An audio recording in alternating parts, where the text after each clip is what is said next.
अगर भारतीय जनता पार्टी में पड़ती है तो हम ये भी सीधे तौर पर देख सकते हैं कि सरकार भी भंग हो सकती है, क्योंकि इस बार भारतीय जनता पार्टी अपने बहुमत से सरकार में नहीं आई है, सहयोगी दलों के साथ मिलकर बहुमत में आई है, सरकार बनाई है। तो ऐसे में अगर सहयोगी दलों को भारतीय जनता पार्टी दरकिनार करती है तो भारतीय जनता पार्टी को बड़ा नुकसान झेलना पड़ सकता है, क्योंकि एक तरफ अगर नीतीश कुमार की बात की जाए तो उनकी बहुत ज़्यादा यहाँ पर महत्वपूर्ण भूमिका हो जाती है, चंद्रबाबू नायडू की जो भूमिका है वो काफ़ी ज़्यादा महत्वपूर्ण हो जाती है एनडीए गठबंधन में। तो जिस तरीके से पार्टियां लगातार मांग कर रही हैं, भारतीय जनता पार्टी की मुश्किलें साफ तौर पर देखा जाए तो उनके ही सहयोगी दल बढ़ाते नजर आ रहे हैं।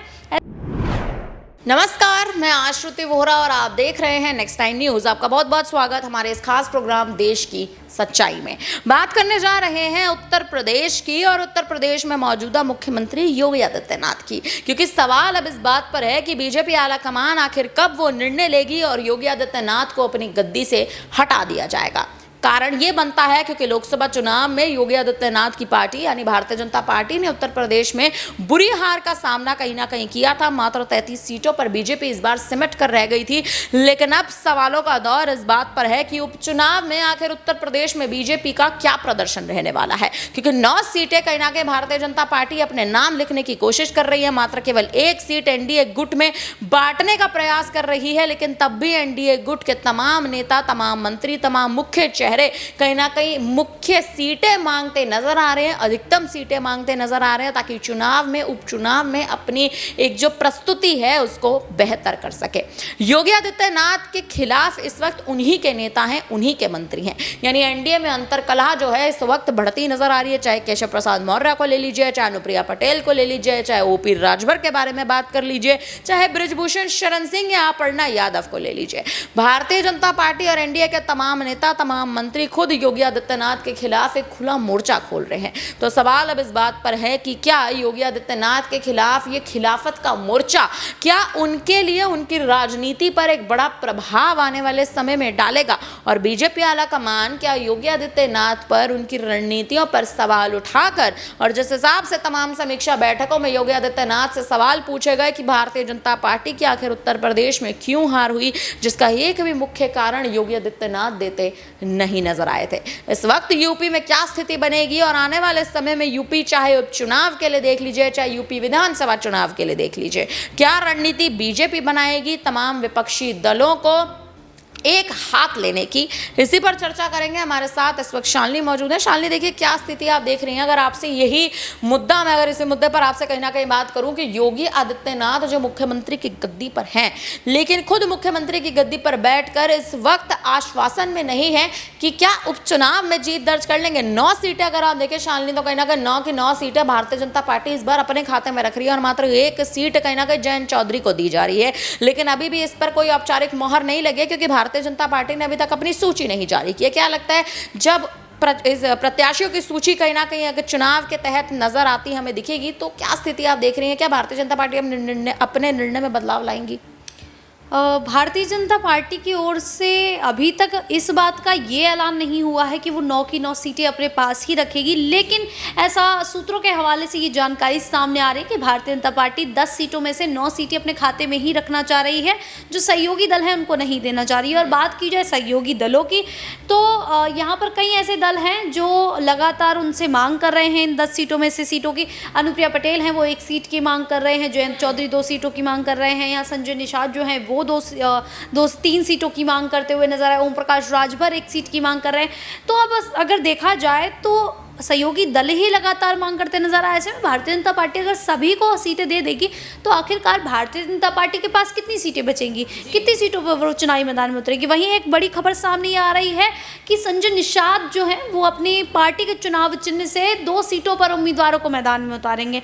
तो देख सकते हैं कि किस तरीके से खिलाफत वाला जो काम है वो भी होता नजर आ रहा है। एनडीए के जो सहयोगी दल है वो सीधे तौर पर भारतीय जनता पार्टी की मुश्किलें बढ़ाते हुए नजर आ रहे हैं।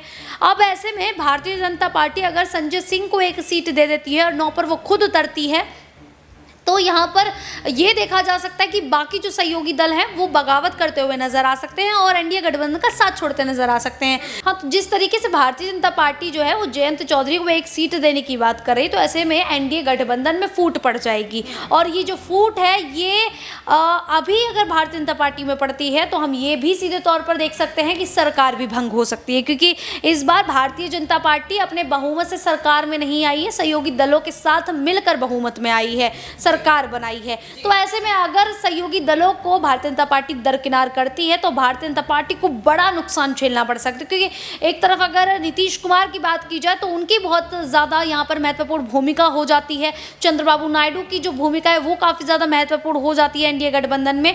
तो जिस तरीके से पार्टियां लगातार मांग कर रही हैं, भारतीय जनता पार्टी की मुश्किलें साफ तौर पर देखा जाए तो उनके ही सहयोगी दल बढ़ाते नजर आ रहे हैं।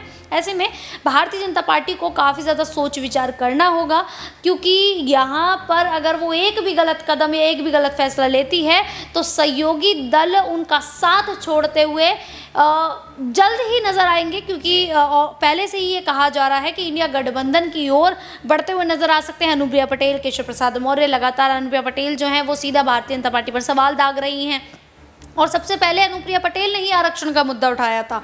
उसके बाद तमाम विधायकों ने, तमाम नेताओं ने भारतीय जनता पार्टी के अधिकारियों के खिलाफ बोला, सीएम योगी आदित्यनाथ के खिलाफ बोला।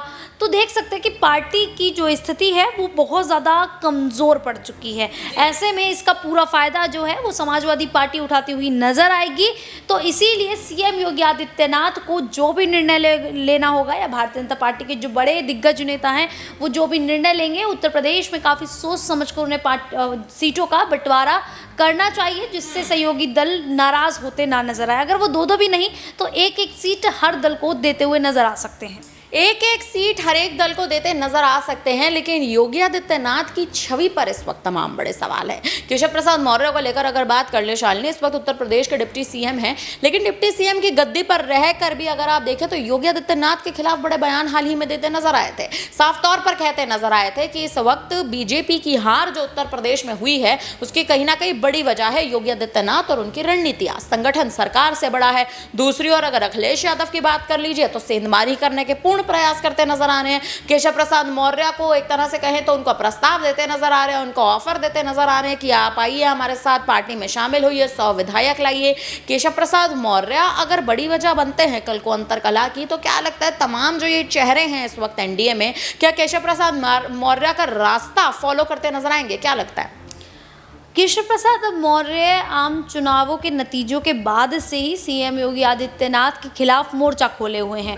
केशव प्रसाद मौर्य सीएम की गद्दी को लेकर भी मोर्चा खोले हुए हैं। यहाँ देखा जाए तो दोनों ही डिप्टी सीएम की अगर हम बात करें, ब्रजेश पाठक की और केशव प्रसाद मौर्य की, तो दोनों डिप्टी सीएम के जो सुर हैं वो एक ही सुर में चलते हुए नजर आ रहे हैं। ये भी कहा जा रहा है कि जिस राह पर केशव प्रसाद मौर्य हैं उसी राह पर ब्रजेश पाठक हैं।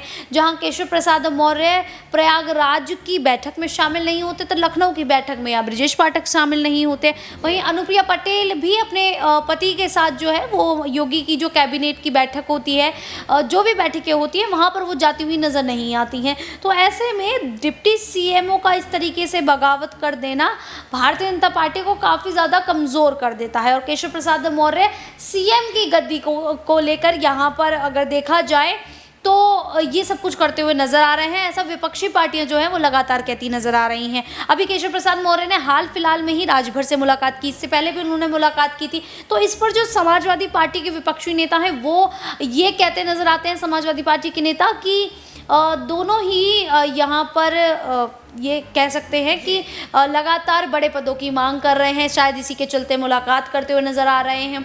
जहाँ राजभर हैं, राजभर को कैबिनेट में दर्जा दे दिया गया। यहाँ पर देखा जाए तो अमित शाह के कारण उन्हें ये सब मिला है। वहीं अगर केशव प्रसाद मौर्य की बात की जाए तो केशव प्रसाद मौर्य के लिए भी यही कहा जाता है कि अमित शाह के द्वारा ही उन्हें ये डिप्टी सीएम का पद मिला। उसके बाद भी वो पीडब्ल्यूडी की लगातार मांग करते हुए नजर आ रहे हैं। तो जो मुख्यमंत्री हैं योगी आदित्यनाथ खुद ही उनकी केशव प्रसाद मौर्य जो है मुश्किलें बढ़ाते हुए नजर आ रहे हैं।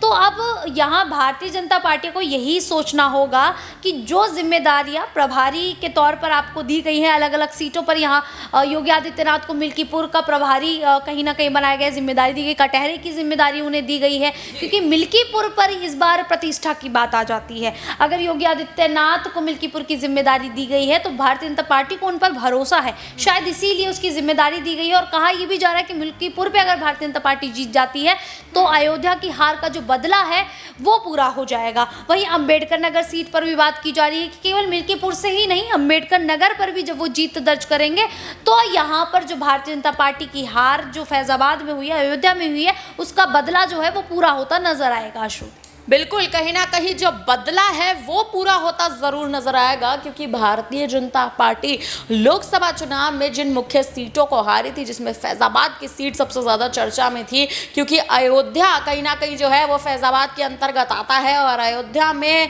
जनवरी के महीने में जब भगवान राम की प्राण प्रतिष्ठा भारतीय जनता पार्टी के नेतृत्व में की गई है, उसके बाद बीजेपी को वोट ना आना कहीं ना कहीं भारतीय जनता पार्टी के लिए तो बड़ा झटका था ही। लेकिन अब मिल्कीपुर की सीट प्रतिष्ठा की बात है, मिल्कीपुर की सीट को जीतना, जिस सीट पर भारतीय जनता पार्टी अपने तमाम बड़े प्रयास लगाती जरूर नजर आएगी। फिलहाल अब देखना दिलचस्प है कि योगी आदित्यनाथ आने वाले समय में क्या रणनीति बनाते नजर आएंगे। उपचुनाव के लिए चुनावी प्रत्याशियों की सूची आखिर कैसे जारी होगी, अब एक ये अहम मुद्दा बन चुका है। फिलहाल अब इस पूरी खबर पर आप क्या कहेंगे, कमेंट करके जरूर बताएं। फिलहाल के लिए हम दोनों को दीजिए इजाजत, बने रहिए हमारे साथ, देखते रहिए नेक्स्ट टाइम न्यूज। धन्यवाद।